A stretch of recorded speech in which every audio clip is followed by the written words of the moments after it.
저 한 절, 여러분 한 절 번갈아 교독하도록 하겠습니다. 제가 먼저 1절 읽겠습니다. 유다의 왕 요시아의 아들 여호야김이 다스리기 시작한 때에 여호와께로부터 이 말씀이 임하여 이르시되 여호와께서 이와 같이 말씀하시니라. 너는 여호와의 성전들에 서서 유다 모든 성읍에서 여호와의 성전에 와서 예비하는 자에게 내가 네게 명령하여 이르게 한 모든 말을 전하되 한마디도 감하지 말라. 그들이 듣고 혹시 각각 그 악한 길에서 돌아오리라. 그리하면 내가 그들의 악행으로 말미암아 그들에게 재앙을 내리려 하던 뜻을 돌이키리라. 너는 그들에게 이와 같이 이르라. 여호와의 말씀에 너희가 나를 순종하지 아니하며 내가 너희 앞에 둔 내 율법을 행하지 아니하며 내가 너희에게 나의 종 선지자들을 꾸준히 보내 그들의 말을 순종하라고 하였으나 너희는 순종하지 아니하였느니라. 내가 이 성전을 실로같이 되게 하고 이 성을 세계 모든 민족의 저주거리가 되게 하리라 하셨느니라. 예레미야가 여호와의 성전에서 이 말을 하매 제사장들과 선지자들과 모든 백성이 듣더라. 예레미야가 여호와께서 명령하신 말씀을 모든 백성에게 전하기를 마침에 제사장들과 선지자들과 모든 백성이 그를 붙잡고 이르되 네가 반드시 죽어야 하리라. 어찌하여 내가 여호와의 이름을 의지하고 예언하여 이르기를 이 성전이 실로같이 되겠고 이 성이 황폐하여 주민이 없으리라 하느냐 하며 그 모든 백성이 여호와의 성전에서 예레미야를 향하여 모여드니라. 유다의 고관들이 이 말을 듣고 왕궁에서 여호와의 성전으로 올라가 여호와의 성전 새 대문의 입구에 앉으매 제사장들과 선지자들이 고관들과 모든 백성에게 말하여 이르되 이 사람은 죽는 것이 합당하니 너희 귀로 들음같이 이 성에 관하여 예언하였음이라. 예레미야가 모든 고관과 백성에게 말하여 이르되 여호와께서 나를 보내사 너희가 들은 바 모든 말로 이 성전과 이 성을 향하여 예언하게 하셨느니라. 그런즉 너희는 너희 길과 행위를 고치고 너희 하나님 여호와의 목소리를 청종하라. 그리하면 여호와께서 너희에게 선언하신 재앙에 대하여 뜻을 돌이키시리라. 보라, 나는 너희 손에 있으니 너희 의견에 좋은 대로 옳은 대로 하려니와. 함께 읽겠습니다. 너희는 분명히 알아라. 너희가 나를 죽이면 반드시 무죄한 피를 너희 몸과 이 성과 이 성 주민에게 돌리는 것이니라. 이는 여호와께서 진실로 나를 보내사 이 모든 말을 너희 귀에 말하게 하셨습니다. 아멘. 예레미야서는 시간의 순서대로 기록되어 있지 않고 이제 메시지의 주제를 중심으로 엮어 있는 책이기 때문에요. 오늘 본문은 사실 순서상으로는 그 앞에 25장보다 더 옛날, 조금 더 4년 전의 이야기 사건입니다. 그럼에도 지금 여기에 배치하여 넣었다는 건 그만큼 이 본문의 내용이 꽤나 의미심장한 전환점을 준다는 것이죠. 실제로 26장에서부터 새로운 예레미야서의 방향성이 좀 잡힙니다. 오늘 1절의 기록처럼 그 때는 유다 왕 요시아의 아들 여호야김이 다스리기 시작한 그 첫 해라고 이제 얘기를 하는데요. 오늘 본문 내용도 사실 예레미야서에서 반복되던 내용에 크게 다르지 않습니다. 성전의 제사와 경건 의식을 치르려고 오는 백성들한테 이 예레미야가 유다 백성이 그동안 얼마나 하나님께 불순종했는지 이제라도 하나님 말씀을 듣고 마음을 돌이켜야 한다라고 예언을 하는 내용이고, 또 이들의 반응은 뭡니까? 계속해서 하나님의 말씀을 튕겨내고 그에 대해서 거부하고 우리가 그렇지 않다라고 스스로를 부정하면서 회개하지 않으려 하는 이런 모습이죠. 이런 구조는 사실 예레미야서에서 반복되는데 안타깝게도 오늘은 조금 더 강렬하게 예레미야가 한 예언에 대해서 군중들이 예레미야를 죽이려고 달려들고 아주 분노하는 장면이 드러납니다. 왜 이렇게까지 했을까요? 그들에게 가장 거슬렸던 말은 아마 6절 때문이었을 겁니다. 6절에 이런 표현이 있죠. 내가 이 성전을 실로같이 되게 하고 이 성을 세계 모든 민족의 저주거리가 되게 하리라 하셨느니라.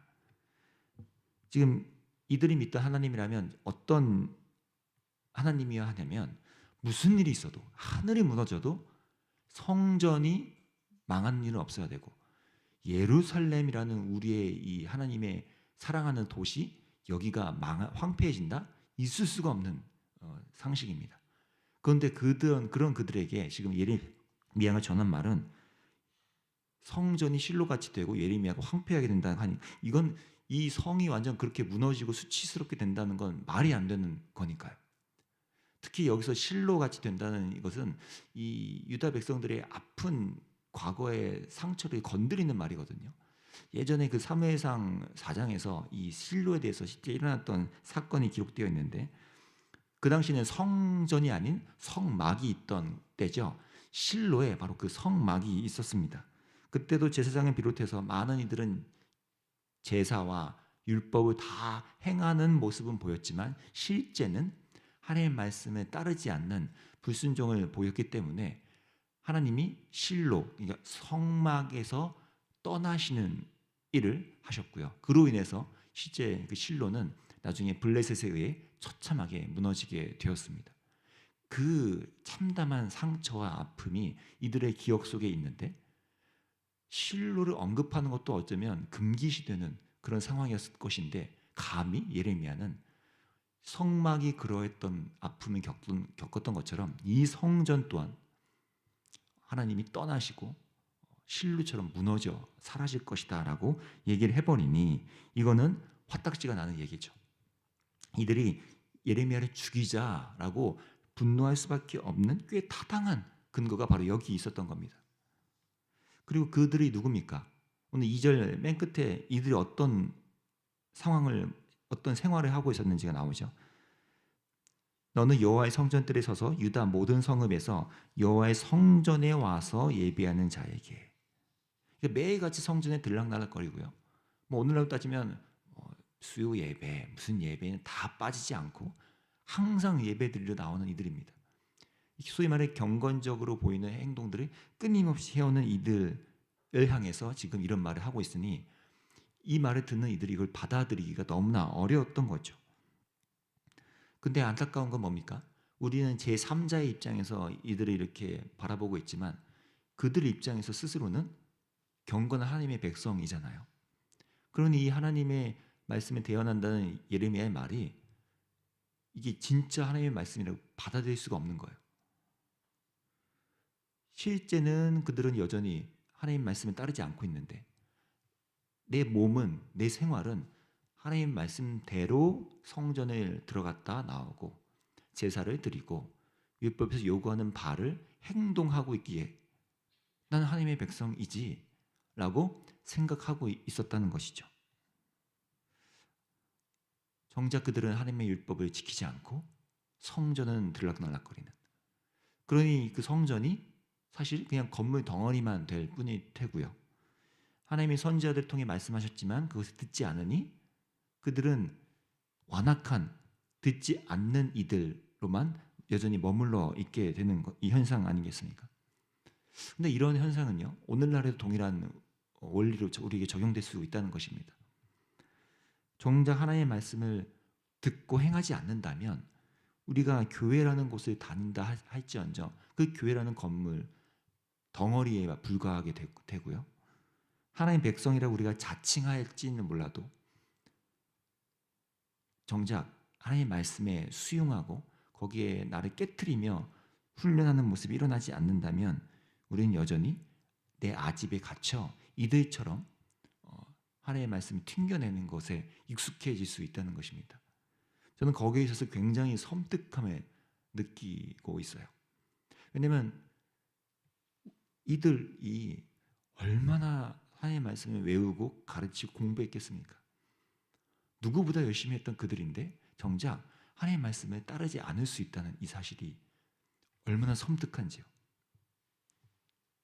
신앙생활 20년, 30년씩 한들 오랫동안 교회를 왔다 갔다 들락날락 한들 그것이 우리를 말해주는 것이 아니라 우리가 하나님의 말씀 앞에 어떻게 실제 반응하고 있는가, 하나님의 말씀 앞에 내가 실제 하루하루 어떻게 반응하고 있는가, 주일의 말씀에 주중에 내게 들려지는 말씀에 대해서 내가 어떻게 반응하고 있는가, 큐티 한번 펼쳐서 했다가 아니라 그 말씀 앞에 내가 오늘 내 삶을 어떻게 부딪혀 깨트리고 예수님의 따라 살기 위해서 얼마나 성령님을 의지하고 있는가, 이것이 우리의 신앙의 모습을 보여주는 바로미터가 될 수 있다는 것입니다.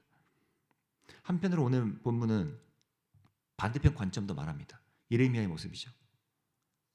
오늘 12절부터 15절까지를 보면 예레미야가 굉장히 담대하게 나는 하나님의 말씀을 대언하고 있는 것입니다. 당신들이 나를 해할 수 있을지언정 나는 이 말씀을 전할 수밖에 없습니다라고 아주 담대히 용기 있게 말을 합니다.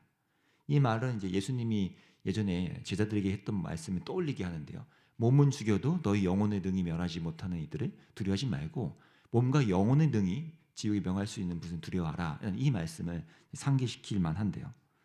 그래서 저는 이 두 가지의 관점 모두에 대해서 오늘 본문을 묵상하고 저희가 기도해야겠다는 생각이 들었습니다. 그러면서 제 마음에 두동실 떠오르는 성경 구절이 이사야서 50장 4절 말씀인데요. 주 여호와께서 학자들의 혀를 내게 주사 나로 권고한 자를 말로 어떻게 도와줄 줄을 알게 하시고 아침마다 깨우치시되 나의 귀를 깨우치사 학자들 같이 알아듣게 하시도다. 지금 학자들이라는 하나의 용어를 빌려오면서 이사야가 이렇게 말하죠. 학자들의 혀를 내게 주사. 그리고 동시에 아침마다 깨우치시되 학자들 같이 알아듣게 하시는. 저는 이것이 말씀을 전하는 자나 말씀을 접하여 듣는 자 모두에게 꼭 필요한 하나님의 은혜가 아닐까, 또 우리의 기도 제목이지 않을까라는 생각이 들었습니다. 복음서에서도 예수님이, 요한계시록에서도 예수님이 동일하게 외치셨던 말이 뭡니까? 귀 있는 자는 들을지어다. 하나님의 말씀을 학자들 같이 알아들을 수 있고 또 하나님의 말씀을 전하는 이들은 학자들 같이 그 혀에 하나님의 은혜를 힘입어 올바르게 전할 줄 알고 성도들이 도울 줄 아는 것, 이것이 우리가 기도해야 되는 바가 아닐까라는 생각을 했습니다. 특히나 매주 여러 번 말씀을 들고 가르치시는 목회자분들이나 또 여러분 지금 방학이지만 여러분의 순장님들 같이 말씀을 전하는 분들을 위해서 우리가 함께 기도할 필요가 너무나 있겠고요. 특별히 전하는 분들만 말고 그 말씀을 마주하시는 분들, 그 말씀을 듣고 반응하는 청자이신 분들을 위해서도 같은 기도가 필요하겠죠. 전하는 이나 듣는 이, 화자나 청자 모두에게 이 학자들과 같은 깨우침이 둘 다 필요하다고 생각합니다. 이번 주 또 금요일부터는 3일간 청년부 수련회가 있고 토요일 날에는 유치부 수련회가 진행되고요. 7월, 8월에 거쳐서 수련회가 진행되는데 이 기도를 함께 해주시면 좋겠습니다. 말씀을 전하시는 목사님, 전도사님, 또 강사분들에게 학자들의 혀를 주십시오. 그리고 듣는 모든 이들에게 귀를 깨우치사 학자들 같이 알아듣게 하는 그 은혜를 우리가 함께 기도하며 중보하면 좋겠습니다. 그래서 이번 수련회와 교회뿐만 아니라 여러분 각자도 학자들과 같은 귀와 혀를 우리가 구하면서 하나님의 말씀 앞에 반응하는 저희가 되기를 간절히 기도합니다. 기도하겠습니다. 하나님, 예레미야의 이 모습과 또 그 말씀 앞에 반응하는 이들을 보며 이것이 오늘날 우리의 모습, 또 우리가 긴장하며 받아들여야 하는 모습이라 생각됩니다. 수도 없이 교회를 다니고 예배를 드리고 하지만 얼마든지 우리는 이 자리에 설 수 있음을, 우리가 말씀을 반응하지 못하는, 말씀을 튕겨내는 자리에 서 있을 수 있다는 이 생각 앞에 다시 한번 주의 은혜를 구하게 됩니다. 학자들 같이 우리 귀를 깨우치고 열어주셔서 들을 수 있는 귀를, 그 마음을 우리에게 허락해 주시기를 간절히 원하고, 또 말씀을 전하는 이들에게는 학자들과 같은 혀를 주셔서 어떻게 도와줄 줄을 알고 올바르게 전할 줄 아는 이 담대함도 허락해 주시기를 원합니다. 또 이번 7월, 8월 거쳐 각 수련회가 또 진행되는데 그 수련회 동안 말씀이 전해지고 들려지는 그 순간들 속에 전하는 이와 듣는 이들 모두에게 이 동일한 하나님의 은혜를 허락하셔서 하나님의 말씀이 순환되고 서로에게 말씀이 충분히 소화되고 녹여들고 그것으로 살아나는 이들을 우리에게 허락해 주시기를 간절히 원합니다. 또 우리의 개개인의 삶에서도 그러한 은혜 앞에 날마다 서며 그 하나님의 말씀으로 우리가 살아가는 저희 될 수 있도록 지금 인도해 주시기 원합니다. 감사합니다. 예수님 이름으로 기도합니다. 아멘. 오늘 이렇게 기도합시다. 우리가 이 말씀 앞에 올바르게 반응하고 깨우쳐지고 또 주님 앞에 우리를 내려놓으며 주님께 순종하는 일이 일어나는 이런 올바른 자들 될 수 있게 참된 하나님의 백성 되게 하나님의 은혜를 구하면 좋겠고요. 또 우리 공동체와 그 수련회를 위해서 이번 주부터 청년부와 유아유치부 수련회가 진행되는데 그때 학자들과 같은 귀와 혀의 그 마음에 하나님이 은혜를 허락해 달라고 주님께서 그 말씀으로 우리가 충만해지는 시간 될 수 있게 해달라고 함께 또 기도하면 좋겠습니다. 기도하겠습니다.